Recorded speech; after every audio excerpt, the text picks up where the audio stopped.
Hello, everybody! Hi. Hi, woohoo! Well, welcome to this week's episode of Social Justice from 6 Feet Apart. I'm Kelsey, I and am Dan. this is Dan. Guys, I forgot my ukulele today, so because I'm in the office, I am in the campus center right now. Don't worry, I have a mask. I'm not wearing it because I'm just sitting in my office right now without anybody else. But I have a different background today, and I don't have my ukulele. So to get us into the episode, I'm just gonna go. Here we are. I think that's my favorite one yet, Kelsey. Great, awesome. Oh, so we're gonna kick it off like we usually do with some hot topics. Some hot for us, topic. Dan? So I have two different things for today. One that I thought was just like kind of funny that I thought we could kind of chat about was Uber Eats has released a report based off of the last month ever since kind of quarantine happened about the most popular food delivery items in each different state, Oh, cool. which I thought was really funny. So I know like Arizona is French fries. Connecticut is actually a burrito bowl, which I fully support because burrito bowls are delicious. I do love burrito bowls, but I also just love like a burrito. Like I guess burrito bowls are healthier because you don't have the tortilla, right? Yeah. But yeah, See, when I want a burrito, I just want a burrito. that is fair. I can't argue with that. But I usually crave a burrito bowl over a burrito. It's just like the burrito's so messy for me.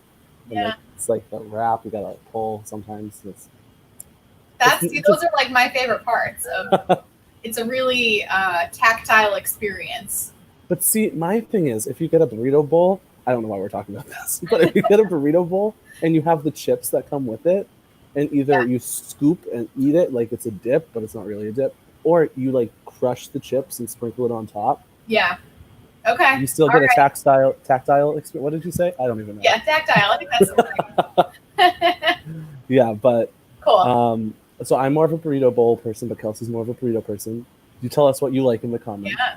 But fun fact, I just went to go look at what Massachusetts' most ordered delivery item is, and it's a burrito. So hey, all right. We just need to switch states now. We did. Is there any state that you're interested in knowing? I'm going to search what Idaho is because I'm curious if it's potatoes. Yes, I'm curious about Oregon because I used to live in Oregon, and Oregon is not, it's not just the city of Portland, but the city of Portland has a big reputation of, it's full of like hippie, crunchy granola people. So I'm curious if hello, we've got some folks watching. Nice to see you. Hello. Thanks for being here. We're just talking about what Uber Eats orders are most popular in different states, which is a piece of news that Dan found this week. So, I'm curious about Oregon. Yeah, Oregon is fried chicken. How about that? I would not have guessed that. No, there was a really good chicken and waffles place in the neighborhood that I used to live in out there. So, oh really? Hopefully they're still operating and they are making lots of deliveries. I hope so. Yeah. What are some other fun What states? did you learn? What did you learn about Idaho? Idaho's not on here, which makes me think that they don't have Uber Eats in Idaho. Maybe I don't know if that's maybe a stupid thing to say, but it's not on this list. Strangely enough. But Oklahoma is spicy tuna roll, which is obscure. They're into their sushi there. They really are. I know. I would not have guessed that. Right? Been underestimating Oklahoma. Yeah. Nevada is a chicken teriyaki bowl, which also sounds delicious right now. Yeah. All right. Yeah. Well, maybe we should put the link to this in our like description of our episode or in our comments or something, so that folks can, if they're interested, they can go look up whatever state you're from. That is such a smart idea, Kelsey. This is why we do this. Kelsey has the ideas. I find the obscure articles. It works out. We balance, you know? Have complementary strengths. Yeah, so we will post that in the description or the bio or something like that. So keep an eye out. Is there any other state you want to check before we move on, Kelsey? I guess New York, because my brother lives in New York City, Ooh. and I know he's been doing some Uber Eats. Ooh, jerk chicken. It's for New York. That also sounds really yummy right now. Oh, yeah, this is fascinating. I know, this is just making me want to get takeout though. I know. Yeah, seriously. Yeah. I had planned on getting takeout before we started filming this, and I just ran out of time. So Oh. you guys are catching me a little hungry, if I'm being honest. Yeah, I want to get takeout, but I just went food shopping the other day, so I feel like I should like use that. So Yeah. Yeah. Good but I'll for probably order out soon because what else is there to do sometimes, you know?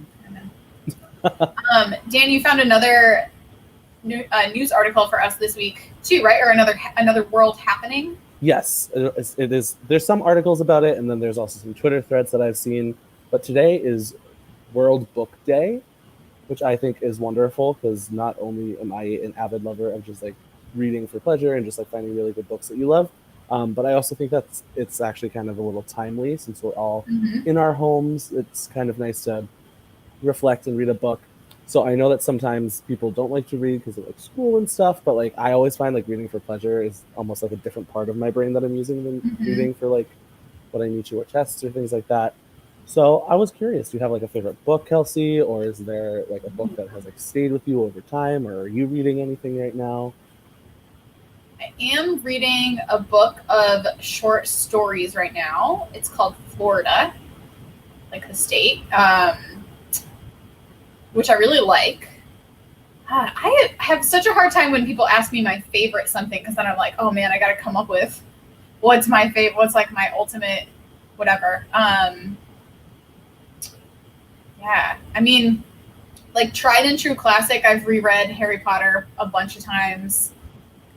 Really, and I think that's a great project for anybody who's like looking for something to do. Like, yeah, my girlfriend's younger sister is rereading all of Harry Potter right now, and I think it's taken up lots of her days from home. So yeah, and then you can read the book, then you can watch the movie. Like it's a whole experience. When this is all over, you can try to go to Harry Potter World. What about you, Dan? Do you have a favorite book or? So I do have a favorite book. My favorite book that I've ever read, it's called Still Alice. It's the story of a woman. It's a real story, or it's based on a real story, and they've kind of like included like information from her family, and they've helped write it. But it's about a woman who I'm pretty sure she was a professor or like had her doctorate or something, and she taught, and she actually got diagnosed with early onset Alzheimer's, and it kind of like leads her journey and like how her family reacted, and it was just for me such an interesting way to like learn about a disease that I had like kind of had like some like previous like conceptions to. It's a little on the heavier side. It does have like a bright outlook on it, as bright of an outlook as you can have on something like that. But it was just very interesting to like read about her experience and how the family reacted. And that was just like to me just like a book that I could always go back to and like read over the summer, just like Yeah. observing and learning from it. That was really cool. But my favorite genre of books is like fantasy and magic. That's my favorite thing to like kind of absorb and take in. So right now, my brother recommended a book called Mistborn, and I have been reading that. It's lovely. It's about well, it's not lovely. It's actually a little intense. There's like an oppressive ruler, and people are trying to uprise against him. But like, it's a great story, great characters, great world building. So that's cool. Oh, I did think of while you were talking. I actually did think of what my favorite book is. That I try to read it every year, really around this time of year, like the springtime, because it's a book about nature and about the world. It's called Pilgrim at Tinker Creek. It's kind of an older book. I think it was written in the 70s, 60s or 70s. The author's name is Annie Dillard, and it's her own life, like her own observations of she lives in this little cabin that's near a creek, and she just sort of writes about the different seasons and writes really beautiful descriptions of the wildlife she sees and the changes in the weather and the changes in her community. And yeah, reading it always just makes me like want to go for a hike.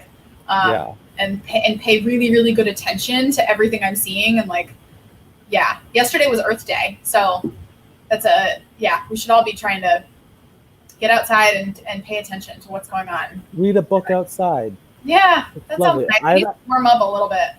Yeah, I know it is a little chilly now, but on the nicer days, I've been reading outside a lot, and that's been Mhm. really nice. To just like you get outside, you kind of leave the space that you've been stuck in for a bit. So I'm a big advocate for reading outside, or just like playing Mhm. cards outside with your family, or just doing something outside. Yeah. Especially with everything going on, I feel like it kind of makes you appreciate things a little more. So nature and just being outdoors is something I think we all just need a little more of. Yeah. The author of that book, Annie Dillard, has this quote that I really love. I used to have it on a sticky note somewhere in my house, and then I think the last time I moved, I probably got rid of it. The quote is, "How we spend our days is how we spend our lives," or something Ooh, along those lines. Um, and I just think that's so important for us to remember, not in like a let's put a ton of pressure on ourselves to be like living our best lives via our best days all the time, because that's just not realistic. We're all going to have days where we just don't feel like doing anything, and we lie around, and for many of us maybe that is our best life. um, but it's a good reminder to me that like the ways that I choose to spend my time, ultimately, like if I want to be a person who can look back on my life and say, I feel like I lived a good life, and I was the person I wanted to be, like I have to do that in all my days, right? Or as many days as possible. um, absolutely. yeah. Yeah. So anyway, that's from that author of that book. Well, that's also really wonderful, Kels, because I feel like that actually kind of leads right into what we're talking about today. So I feel like you Yes. found the perfect segue by Mhm. accidentally just like speaking from your heart, and I love Aw. that.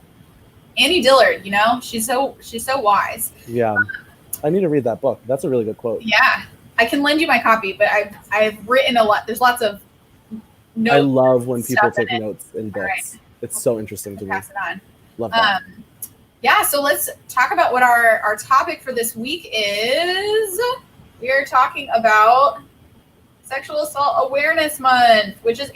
April right Yes. now. It's almost over, actually. Hmm. So we've been thinking about doing this topic like over the last few weeks because it's April, um, but also wanting to acknowledge that I think Sexual Assault Awareness Month, like, talking about sexual assault is hard for lots of people. It's a heavy topic. So we've been trying to mix it up and have some. I think what we covered last week, was like a little more fun. And also, what we're going to really talk about this week is how all of us can just be good allies to people who might be survivors of sexual assault. And one question, this is really related to the work that I do at Albertus. And one question I get from people a lot is, well, if my friend told me that they were sexually assaulted a long time ago or recently or whatever, I just wouldn't know what to say. Like I wouldn't know, what should I say, what should I not say. And I thought, though, we could sort of answer that question today, because all of us could be in positions at some point in our lives where we've got friends or family members that are sharing these things with us. And what an honor it is to be a person that they feel comfortable saying that to. Absolutely. But it is really important how we respond in that moment to make somebody feel supported. So that's one thing I wanted to talk about today. Dan, is there anything you want to say before we get into our sort of the nitty gritty of what we're talking about? Yeah, I would just say I echo exactly how you kind of stated it. I feel like this is such an important topic to kind of chat about, how to be a good ally and really know where those boundaries are and be respectful of that while still offering the support that you can. Mm-hmm. And we'll dive deeper into kind of how to do that in different ways, or things that you can say to kind of help people, or different kind of resources that you might think of that we can kind of help with basic levels of right now. But it's just a really important topic, and we thought that we could kind of share that information and kind of just support each other by supporting other people. Yeah, definitely. Yep. And even though we're socially distant, or we're not spending as much time around our friends, we're not on campus, obviously, I think it could feel like, well, then maybe sexual assaults like aren't really happening anymore, or but unfortunately I think there's still a likelihood that people are being harmed. some people live with people that are not kind to them. I think there's also, I don't have any statistics to back this up or anything, but my guess is that if we expanded our definition of sexual violence a little bit away from just things that are like physical violence, things like pressuring someone to send you a nude picture or sharing pictures that somebody maybe took for you and did not think you were going to show to your friends, like just feeling like, oh, I can post these wherever I want, or I'm going to show them to whoever I want. Those are acts of sexual violence, and those kinds of things could definitely be happening right now. In fact, potentially more often, because I think a lot of people are sitting at home bored, and I don't know, maybe that's what somebody thinks is an okay way to spend their time. I don't know. But yeah, so even though we're not at parties or going to a bar or something, you know, like in a place where we might think of, oh, let me be paying really good attention because if somebody has had too much to drink, I don't want them to end up getting hurt or something like that. There's still ways for us to be stepping up and intervening if we think something is going on. Exactly. Yeah, I feel like for me personally, when I think about sexual assault, it really, the easiest way for my brain to kind of think about it is it boils down to consent is a good way to kind of have that be your starting point. If you or someone that you know is saying no to something, and then it continues to move in that direction, or you keep trying to be persuaded by someone else or anything like that, I feel like that's when it starts to teeter into the sexual assault category. And it's not 100% always that case. Maybe someone says no, and like it's like obviously if sexual assault does happen, that is not a good thing. But I feel like with consent, it kind of boils down to that being like the basis of where you can kind of start reading the room or reading the situation. Yeah, definitely. And I think one of the important things about consent, like it is really important to just be checking in with people and asking people and getting verbal consent that people are really okay with whatever's happening, or they're not just that they're okay, but that they're excited about whatever's happening, because ultimately that's what everybody wants, right? But also paying attention to people's body language and their facial expressions. There's all these nonverbal cues that we should be paying attention to. Because if you are paying attention, it's actually not that hard to realize, ooh, the person seems a little bit uncomfortable. Maybe I should just stop. Maybe, we need to like slow down, or I need to ask them a question, or I need to just check in and see if they're okay. Because you're right. I mean, really what we're talking about here is consent. And people either ignoring it or just not really thinking that they need to ask, or they need to check in. So Dan, let's say somebody, you had a person in your life who disclosed to you that they had been sexually assaulted. What do you think your first reaction would be, or what do you think you would say to them? So immediately, if someone came to me, the first thing I would do is I would listen to them and I would believe them and I would let them know that. Because if someone is coming to you with this, you should be honored because they do trust you enough to be able to have this conversation and tell you what happened. So that is just like that person really putting their trust and faith in you.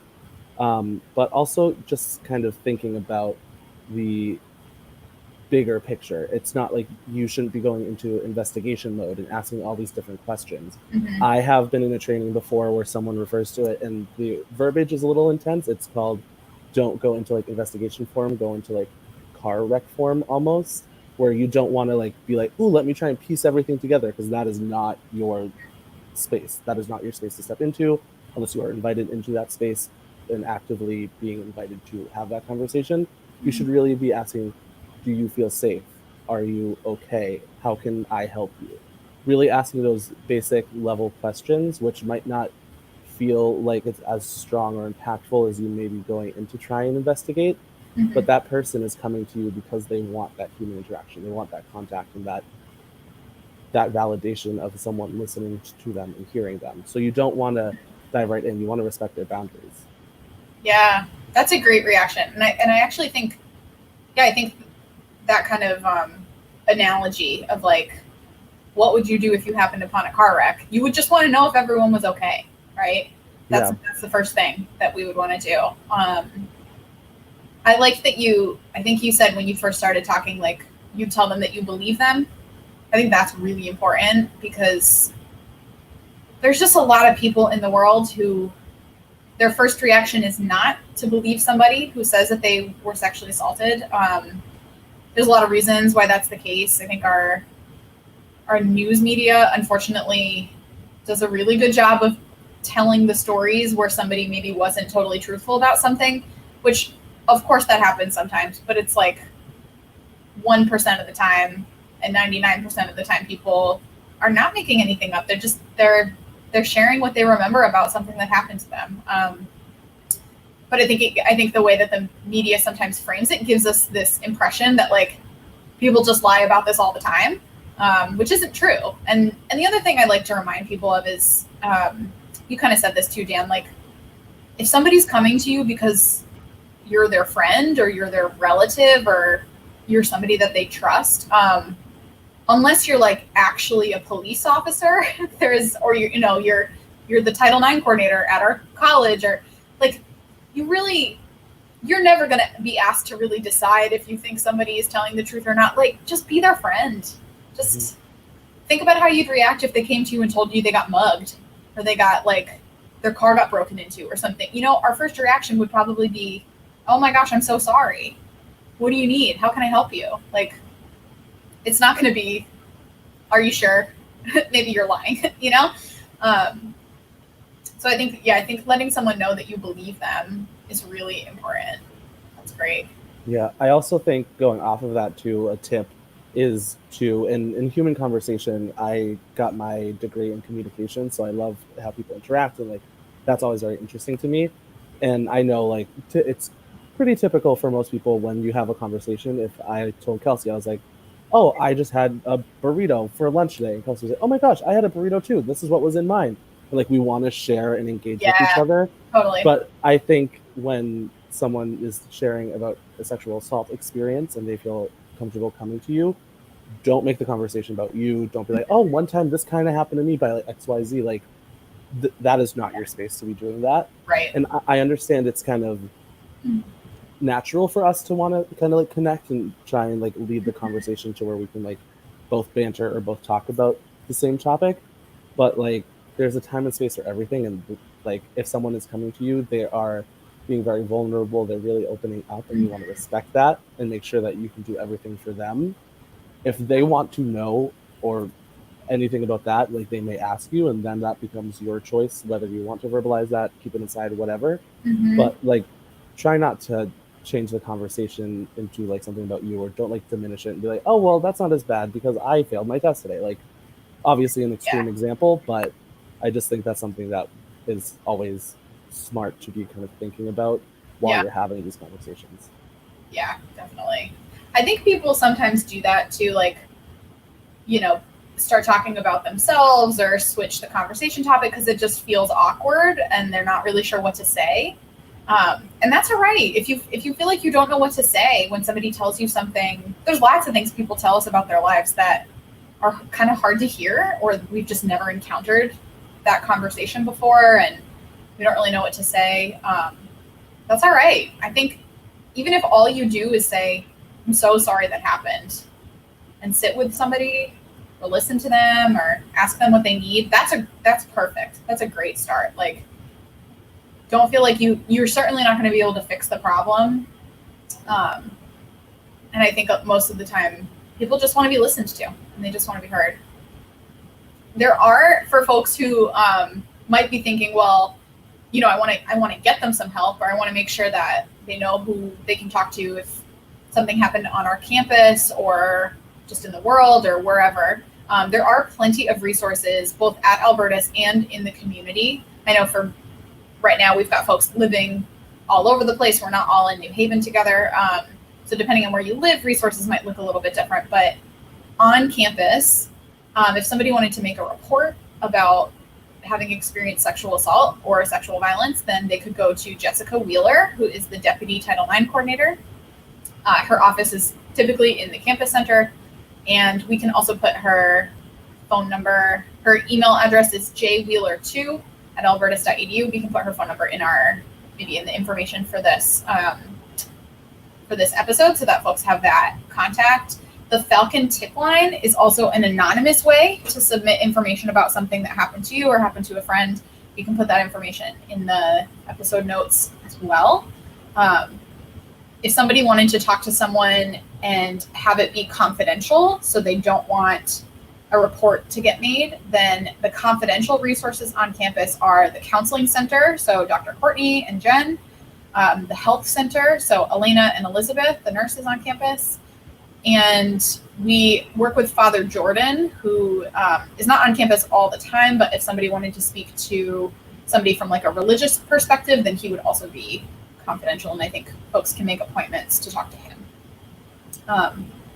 Yeah, people, and I think we've just got lots of caring adults on our campus, you know? Absolutely. People can go talk to Dan, people can go talk to Malcolm, people can come talk to me. We're all mandated reporters, so depending on what gets said to us, we would have to pass the information on to Jessica. But, you know, everybody just wants to make sure that people get the help they need. Mm-hmm. Yeah, and I think the important thing about that too, Kelsey, is if someone does come to report it to you and it's your friend or whoever the sexual assault might happen to, they have the power to decide what they want to do moving forward. Yeah. So like if they wanted to report it to police, that's their choice. If they just wanted to talk to Jessica, that's their choice. If they wanted to press charges, that's their choice. It is in the realm of the survivor to be able to make that choice, because we want to make sure that we're giving power back to them. Absolutely. Yeah, and I think that's a big misconception about on college campuses, like, oh, if I make a report about something, is that going to trigger this big investigation and people are going to find out what happened? And that's just not the case. Unless we found out that there was somebody in our community who was like repeatedly harming people over and over, pretty much if you make a report about something, you get to decide what happens next. So that's for anybody who might be worried about that. Yeah. Well, Dan, I think this has been such a valuable conversation. I also want to advertise a few things to folks since we're talking about Sexual Assault Awareness Month. So for people who want to either show their support for survivors of sexual assault or people who might be survivors themselves, we are having an event Monday night. It's called Take Back the Night. This is an event that happens every year at Albertus. Typically, we would have it on campus. We would all be outside together. But we have found a way to turn it into a virtual event for this year, so we can all still be together and show our support for one another. So if you're interested in coming to that event, it's an event that sort of feels like some of it I think feels kind of like a protest or like a rally, and other parts of it feel like a vigil, or, you know, we'll have some speakers, we'll have some music. There's a speak out part of the event where people sometimes share their stories of things that have happened to them. And that's usually a really powerful experience. So we're going to do that Monday night. If you're interested in attending Take Back the Night, you do need to RSVP so that you can get the link to the Blue Jeans video conference. So you could reach out to me. My email address is kalexander@albertus.edu, and just tell me that you want to come to Take Back the Night, and then I'll put you on the list. So that's the first thing coming up. And then I'm going to talk about our climate survey for a second too, because this is also a part of how our campus is responding to sexual violence and to domestic violence and stalking. So if you are a student, you got an email on Tuesday or Wednesday. I might have my days off. I don't know. You got it sometime this week, with a link to a survey. The survey asks questions about your knowledge, your beliefs, and also experiences with gender-based violence. The survey takes less than 10 minutes to do. It looks daunting. It looks like a lot of questions, but it really doesn't take that long. And the information that we get from that survey, we are going to use to improve our policies, our programming, and our response, and the kind of support that we offer to the survivors on our campus. So the survey is really important. Please take it. Please encourage your friends to take it.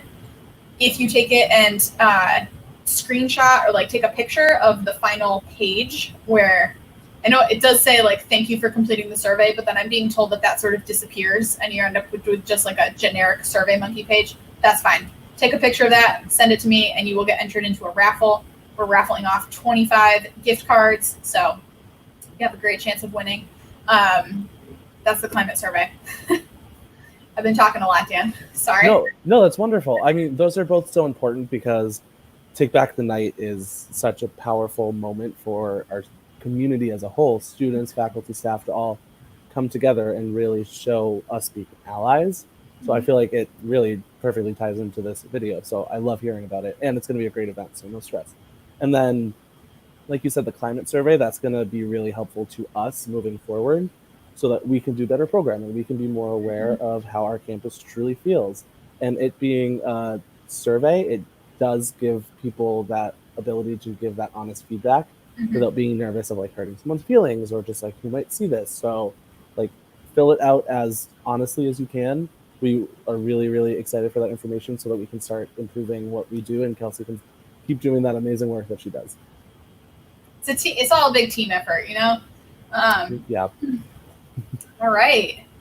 Well, I think we're sort of winding up here. We close our episodes every week by talking about some of the music that is giving us life this week. Dan, do you have your answer? I prepped this week, everyone. Oh, perfect. Don't worry. If you watched episode 3, totally forgot about this segment. But this time, I made sure to research first. So my song, which is kind of an old one for me, but I personally love it, and it kind of pops on my Spotify like recommendations every once in a while again. It makes it circle back. It's called Youth by Daughter. And it's this really slow, like powerful, like ballad music. I danced in high school for like 2 years, and I learned how to like do ballet, things like that. But my favorite class was contemporary, and I loved listening to like the music of contemporary because you can like feel the music, and that's why the music was for those dances, so that you could like watch the emotion flow through the people. And this song is just one of those songs that like hits me, and I feel like I could see like so many great contemporary dances out there. Heck, there probably already are, and that's probably what I'm going to go do after this now that I'm talking about it out loud. But it's just one of those songs that really makes me feel emotions, which I know I've said before, like those are my favorite songs. And it just like is really cool, just like what they do with the music and like the backbeats and stuff. So cool. It's nice. All right, I'm gonna check that one out. I do know the band Daughter a little bit. I saw them play in Boston a few years ago. But I didn't really know their music that well at the time, so I'll have to go check this out. Medicine is also a great song by them too. All right, cool. The song I found, I was listening to this earlier today. I hadn't listened to this band in a while. So the Talking Heads are a band. They're kind of like punk rock. They're fairly well known. They were around in the 70s and 80s. And the song of theirs that I really love is called "This Must Be the Place." So that's my recommendation for everybody. There's also a number of artists who have covered "This Must Be the Place." Like, if you might listen to it and be like, "Oh, I've heard this," but maybe a different version of it. Yeah, I just think it's a really sweet song. Yeah, that's what I was listening to earlier today. So, and the Talking Heads have a bunch of other songs. If you go check them out, like stuff you'll probably recognize, and then a bunch of stuff you won't. But yeah, nice mix. A nice mix. Yeah. All right.